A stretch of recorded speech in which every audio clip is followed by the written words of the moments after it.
Hello and welcome along to another episode of this FM22 story, The Head Coach, with me, Daniel. It's part 22 today and we are back midway through the summer. You know what that means. For the first time in this series, we have got a job offer to change clubs. Are we going to take it? Is it the job offer we were looking for? And where will we end up? That's what we're going to find out in today's episode. I've been umming and ahhing for a while. I still don't know if up front I'm going to accept this one, because it's not the job I was dreaming of. I will give you that as a slight spoiler. But I know we've got to get out of Cefn Druids, and I'll show you why in a moment. I'll also show you why I don't really want the job I've been offered. If you're looking forward to all of that and you are still enjoying the series, please do chuck a thumbs up on the video. Subscribe down below for daily FM22 content from 2 long-term stories. And a massive thank you for your incredible support both here and over on Twitch for the live streams as well. But basically today, our job is to get a new job. The problem is, in this whole time, 7 weeks of slogging off camera to try and get a job, I've only been offered one interview. That club have offered us a job, and it doesn't look like we're going to get any more, because even clubs that are arguably in a worse position reputation-wise, certainly had a recent few years that are poorer than the side that have offered us a job, are not even giving us an interview or shortlisting us. So I really think we're in a position where, although it's not ideal, we might have to take it. Let me first show you why I feel Cefn Druids is not an option anymore. Because as well as being in a position where I feel we've reached our limit, finishing second by a point to Connah's Quay, getting to the, second qualifying round in Europe perhaps, which we probably will do this year as well if we'd have stayed, is transfer news. Because it has been catastrophic. The window for signing players has not yet opened. 4 players set to leave the club, youngsters on free agent deals that is, but the big player has gone. Rio Dyer, he has gone to Ebbsfleet in the English game for free, and it's a pattern, isn't it? He was flanked by 2 centre midfielders who were very highly rated, but if we go and have a look at the squad, one of them, the lone player, Josh Carey, is going back to his parent club, and the other one, if I bring up the contract screen for you, Daniel Malone, is leaving us at the end of the season because he won't sign a new deal. We've already had the pop-up from the director of football. Added to that, the likes of Peters, our first choice left back, Cassidy, our first choice striker, Sam Jones is retiring just behind him, Kai Edwards, first choice centre half, Yelani Bayo, the first choice backup, to Carey and to Malone in centre mid, are all out of contract. This club is in a mess. Don't forget, we raised £500,000 in Europe last year, and we are now in a position where 5 players are tied down to contracts. One of those is a youth contract, and everyone else is on amateur deals. And even with all of those, we've got 13 players and about 5 of this season's first team.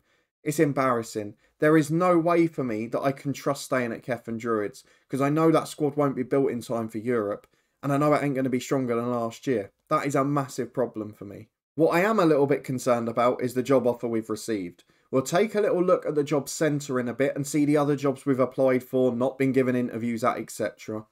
But the one we have received is a special one, because it is our first ever opportunity in this save to go back to a club we've managed in a previous year's edition. Because we have been offered a job by Dover Athletic, the club that we almost did our Twitch stream save with this year. Dover Athletic, our second club in FM18, our second club ever in a head coach on YouTube. However, you can see from the expectation probably what my issue is. This Dover side that started on -12, got relegated the first season, and if we go and have a look at what happened to them in the last 2 years and where they've been finishing in the league, they finished 17th in their first season down and 11th this season. And it wasn't just the fact they finished 11th. They're on 66 points, and to be honest, when you look at the top of the league on 90, 87 and 86, they're actually closer to the relegation zone than the top 3. So there are some big concerns with Dover. We'll have a look at what their squad's like in a minute if we are going to take the job.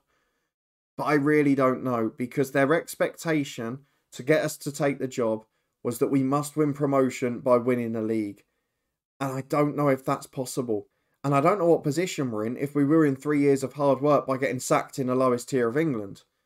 However, we've had teams that are lower down in these 2 divisions that haven't even offered us an interview.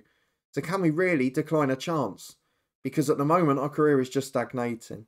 We're on £300 a week at Cefn Druids, a deal that was offered to us in the 11th hour.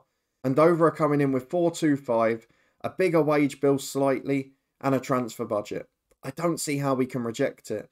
What I am going to do, because we're in the fold for some others, is try and delay it by a week. Does it work? It does. So we've got them to agree to a delay of a week. There will be clubs coming up from the regional leagues. We'll see if any of those are worthwhile for applying for.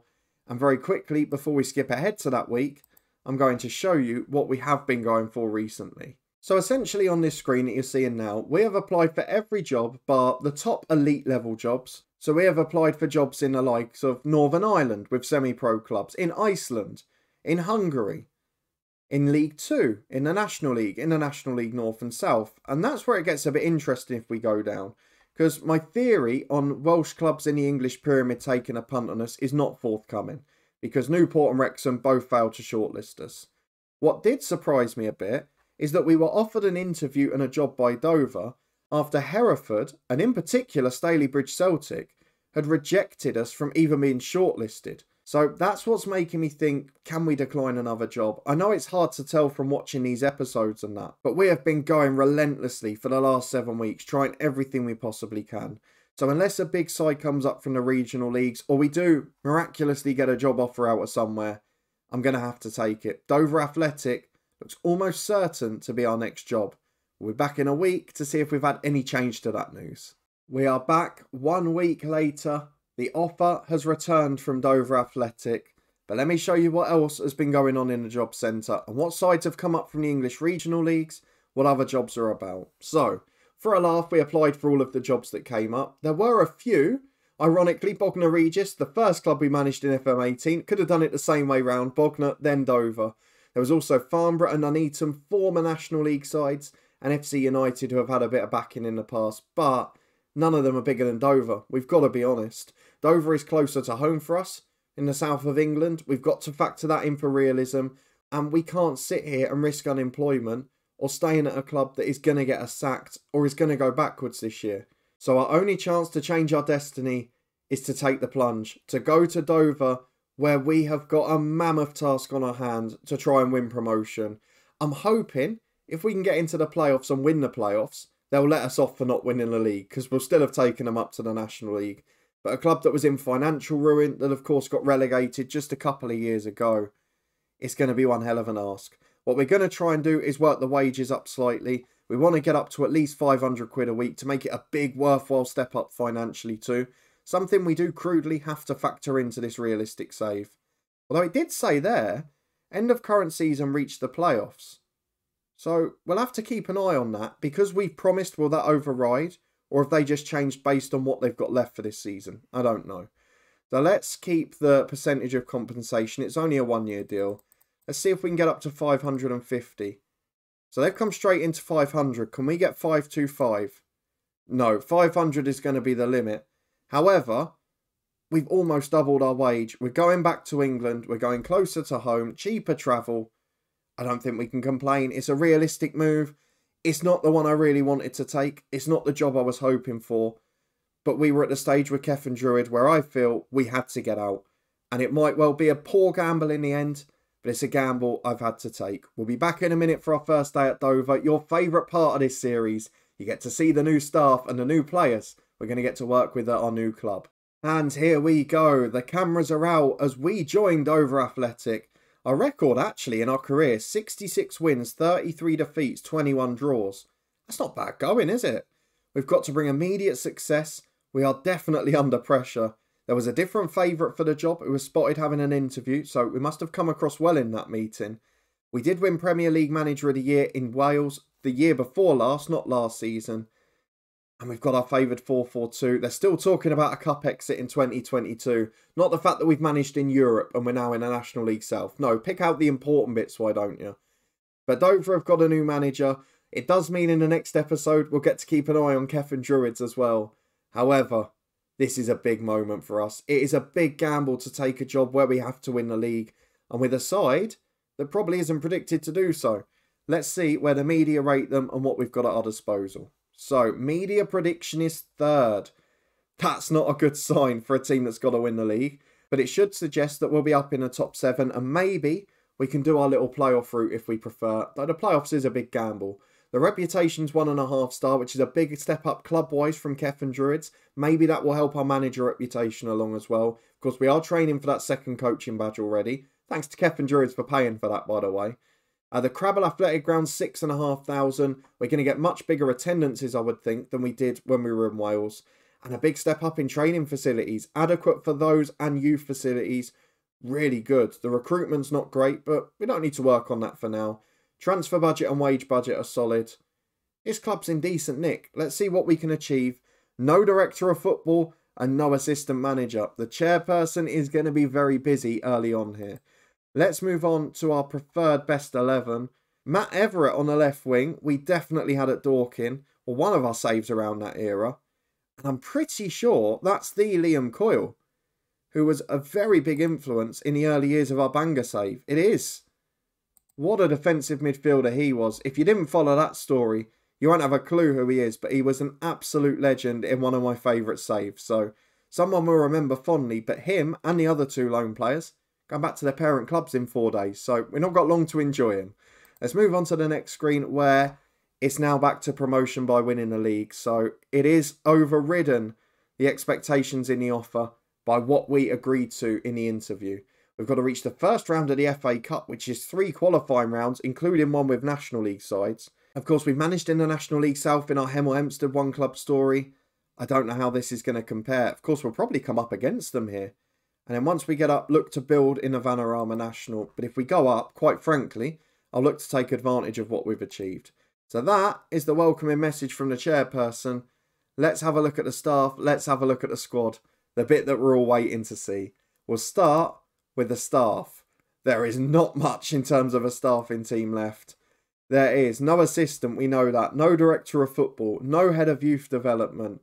There is one goalkeeping coach. No general coaches, no fitness coach. A chief scout, both of those on month-to-month non-contract terms. A couple of under-18s coaches, or one coach and a manager. And then a physio who's earning absolutely bucket loads of money. So we've got a senior physio who isn't great. The head physio is, weirdly, a director of football, but even worse, of physiotherapy. Under-18s manager. Bar tactical knowledge is very good. Working with youngsters, good mentally. Darren Smith is an under-18 coach who is terrible. And then Nathan Cousins, the goalkeeping coach. Not bad, but on non-contract terms, you've got to be worried about that. And Jonah Fry, the chief scout. Good at judging ability, but not potential. And not good at negotiating. So while we're waiting for our director of football, I'd imagine it will be him or Harvey Doyle, the chairperson, doing the deals. I hope it's not him, because that negotiating stat is not helpful whatsoever. Definitely a bit of work needed on that side of things. What we normally do is we go to our hire and fire director of football and a technical director and hand that over to the chairperson. Once they get a director of football in, we turn all the rest of that over to the director of football.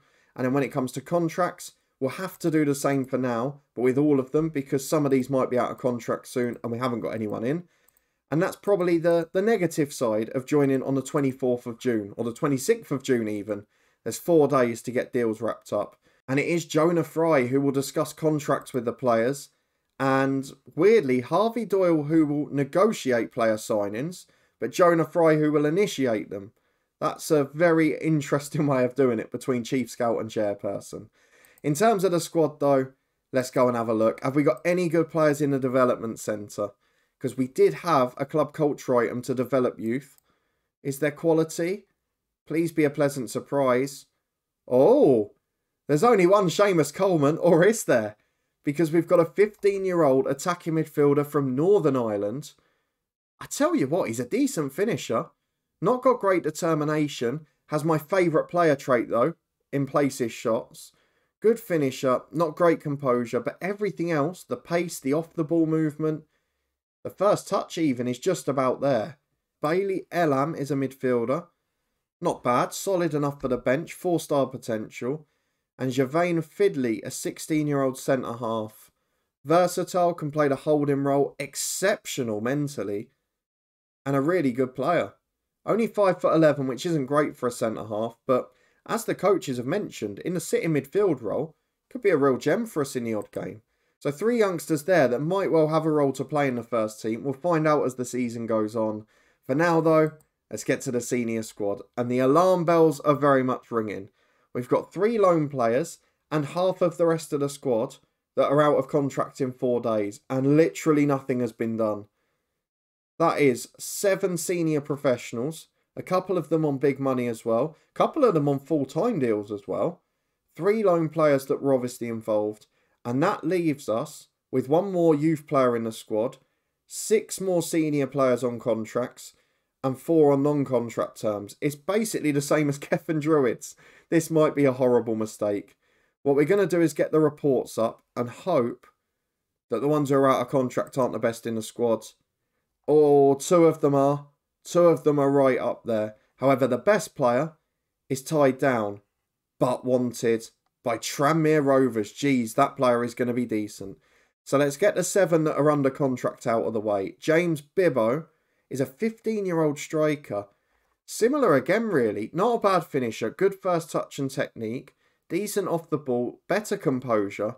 It's just the poor personality again we've got to work on. But some cracking young players coming through this Dover Academy. We appear to have 2 pretty good goalkeepers. Matthew Hall is 3-star ability and a little bit odd. I'm not sure who's doing these reports, obviously, because of the fact we haven't got an assistant or a director of football. It is the goalkeeping coach, Nathan Cousins. I can't remember what his judgment was. Can we go back and have a look? It is 5 for judging ability. So you can ignore these star ratings. But Matthew Hall, very good in the air, not great on the deck. That's something that concerns me slightly. Not the best reflexes either. The other one, Charlie Woods, only 1.5 star ability. Arguably better in terms of key stats. Not the best in the air and only 5'10", which is an issue for a keeper. But great shot stopper, good one-on-ones. I would argue that these ratings might be a tad off. We'll obviously see if we get an assistant or a director of football. In terms of the outfield players that are left, we have got Michael Forbes, 20-year-old centre-half, 3-star ability, 4-star potential. Can play naturally in centre-mid too, but 6'2", great jump, decent tackling and positioning, good decision maker, quite aggressive, which is a worry. Former West Ham youth player, Dungannon prior to that. I've got a few Northern Irish players here. And Dover for 3 years, played 80 games already. Looks an absolute superstar at this level. I've got no problem with him being near the team. We've got a couple more as well though. Firstly, Matt Everett, the man I'm pretty sure we had at Dorking Wanderers. He's a very traditional winger, isn't he? Runs with the ball down the left, left-footed. Again Irish at 21. Capped at under 19 level for his nation. Good crossing, electric quick, decent technique, works hard. And maybe not the best all-round player, but certainly the perfect left winger for this level. And one who can get crosses in the box. I like him. He's 5'11" and got a decent jumping reach, so can help out at the back post when crosses are coming in from the right. Positive signs from the ones we have got so far. TJ Bramble is 23 years of age, 3-star ability, 3.5 potential. Definitely not a right winger by trade. Natural holding midfielder or right wing back, but can also cover right back and centre mid. Gives us options for a potential back 3, although those of you who saw Thursday's Hemel Hempstead episode will know why I'm a little bit resistant to that. He's really good physically though, and at National League South level, when we're playing 3 games a week, we're part-time. To have people with 14 for natural fitness is an incredible feat, particularly if you can get them off the bench for 2 and then just put them in to plug a gap when you get someone who's absolutely knackered. TJ Bramble's going to be important, also an international footballer, and a lot of these have been at the club a couple of years. The one I've left till last though is the best player here, 19 years of age, 4-star ability right winger, wanted by Tranmere Rovers. Oh geez, what a player for this level. 46 games for Dover, 7 goals. Technique, first touch, dribbling, all 13. Basically a holy grail for a winger at this standard. 6 foot, great jumping reach, enormously talented physically, great technicals in the key areas, determined. I am so thrilled to have him at this club. My worry is with 1 year on his contract and with a director of football in charge of transfers when he joins. Are we going to end up losing him? I'm pretty sure we will, but we'll enjoy it while it lasts. Looks a fabulous player. So loads of players that are out of contract at the end of this season. Let's have a look at the 4 that are sort of star players. So we've got Ryan Hansen. Oh, he's good. Definitely a holding midfielder we could have worked with. 3.5-star ability, dictates the tempo, gets on the ball, good decision maker. Again, great natural fitness. Any chance, Chief Scout, that you could get him a new deal? We'd be very pleased if you can. The other one is Ola Adabomi. Let's have a look at him. Centre forward with great talent. Not the best composure, but good finisher, good first touch. Probably better than any of the strikers we've had at Hemel so far. Left-footed, really good physically as well. Good jumping reach, 6'2". Got everything. Runs with the ball, carries it through the centre. Has scored goals for Dover already. The other two that are 2.5-star ability, Marshall Ratton, who is not bad as a left winger, but definitely not as good as Everett for more money per week. Might be an option in other positions though. Left back he looks okay, centre mid too. Don't think we're going to get to find out though. And then Zach Smith, 2.5-star ability, 4-star potential. Naturally a centre mid who's not bad on the ball. Probably a decent playmaker, but not someone again we're going to get to experience. I'm sure this work's going to get done late in the window and it is going to frustrate me, but there's a core of a good squad, and if he can tie 1 or 2 of those down to deals, I think we'll be in good nick. Let's have a quick look at the 4 who are on non-contract terms as well. None of them look very good. The best is Jake McCarthy, 2-star ability at 28. Just sort of your standard run-of-the-mill player at this level. Decent centre midfielder, can cover centre half and the holding role. He's alright. I'm hoping Charlie O'Keefe, a 1.5-star ability left back, will be the same. He's not. He's a centre half by trade to start with. But again, as a 4th choice backup, probably won't be that bad. Played 44 times for the club, which is a concern. He started 18 games last season. If he has to do that for us, we're not winning the league. Not the best positionally, which I don't really like in a centre half. And he's not that strong. But he's okay. If he's a 4th choice, I'm happy. We've got another centre midfielder, Josh Anifawosi. 1.5 ability. Not great, to be honest. Basically is a bit of a luxury man that we can't afford to have. The final one is rated even worse though. Johnny Lai, 2.5 grade out stars at centre half. Oh geez, he cannot go near this team. I'm sorry Johnny, but 4 positioning for a centre half is basically get out of the club territory for me. So that actually leaves us in a very similar and frightening position to the Cefn Druids situation, where we have got 6 or 7 players signed on, 4 or 5 more that can fill a void in the squad, and massive gaping holes everywhere else. If we could get 2 or 3 of them tied down, I'd be happy. I don't know if it's going to happen. What are they recommending? So Hansen and Adabomi are marked as important players. So if they could get offered new deals, we'd be in much better shape. I'm not sure if they will. We'll wait and find out, of course. But this is going to be an interesting summer. There's a lot of work for whatever director of football comes in to do. And we're going to have a blinding season, because we are expected by the media to finish 3rd. Who else is up there? We have got Maidenhead and Maidstone who have both come down. Wealdstone who have come down. And Weymouth who have come down too. But I'm not confident. I think it's a gamble we've had to take rather than one we wanted to take. Will we have staff in place? Will we have a good director of football? Better than Ben Williams, signing good players? There's going to be a lot of work to do, so we're not going to hold it against them if they don't deliver immediately. Let me know in the comments what you think of our move. It is the realistic one. It's the one we had to take financially, location-wise, and probably league and reputation-wise too. But of course, Cefn Druids made us some fond memories. They gave us a chance. We managed in Europe. But this was the right time. Let me know your thoughts down below. If you are looking forward to the new season, the new challenge, and what's probably going to be a transfer disaster, please do put a thumbs up on the video. We'll of course have the next one from this in 2 days' time at 3:30. So subscribe down below and turn that notification bell on to make sure you don't miss a beat. In the meantime, we'll be back with Hemel Hempstead tomorrow. Thank you so much to everyone who supported that one. It has been good fun despite my frustration.